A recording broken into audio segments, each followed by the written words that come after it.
Daghang salamat, Talisay City. So, narata diri, oh.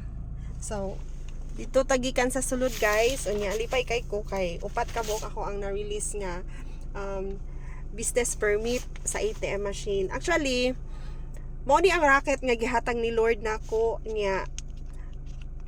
Lipay kaayo ko kay makahinabi kog lain-lain nga tao ba.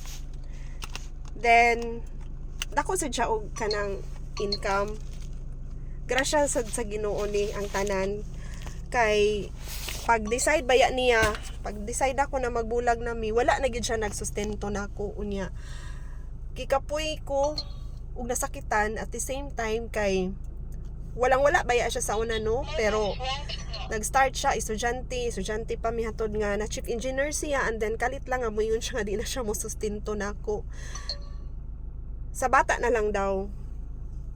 Until gikapoy ko ning adto na kog DSWD, adto na kog barangay, gipatawag na nako siya nya dili man jud siya muhatag sa kuang gidemand. So, ningingon na lang ko nga Lord, nganong adto man ko mangayo niya. Nga murag naluoy na kay ko sa akong kaugalingon Lord. Ikaw ra man tagyapoy naghatag sa iya sa tanan. Anak ko mangayo nimo Lord. Ikaw man ang akong amahan. Ikaw ram say naghatag niya, so ako mo direct kong pangayo nimo. Gitubag jud dayon ko ni Lord kay gitagaan jud dayon ko, gibalik niya ang akong client before. Actually ako sad ang nag kuha og nilag mga business permit sa una, and then nawala lang sila pag this year lang, wala na sila ni renew nako. Gihatag nila sa lain, pero kung nag-process pa pud ko ani last January until karon dili siguro ko mo pasar sa board exam kay wala man koy time sa pagtuon.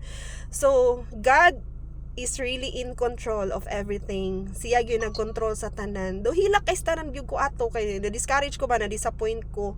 Sayang man good kung ang business permit is for renewal na lang siya, dali na lang compared sa bag-o jud kang mo process. Kay kanitanan mga new man akong gipang process, pero nalipay kay ko kay na-release siya karon niya upat ka buok. Then kanang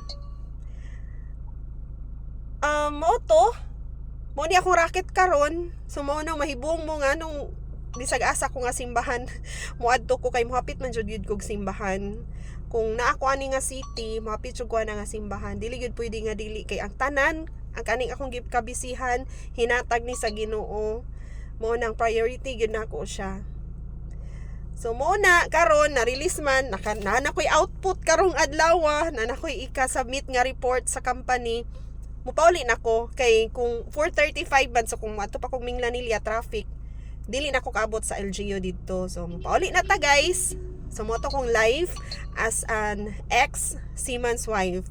Mo na nga laban lang, ayaw mo kahadlok nga og makigbulag mo unsa na lang no. Kay God really provides. Mo na nahitabo sa ako ani, pray ra gyud ko, keep on praying. Nya, asking help sa Ginoo ni Mama Mary. Siya gyud akong dalangpanan sa tanang kahigayunan. Then mo na siya, sumuli na ta. Kay ba mo no? Kani nalang ko isukbit nga istorya no. Kani bang dili, I'm not referring totally say ha.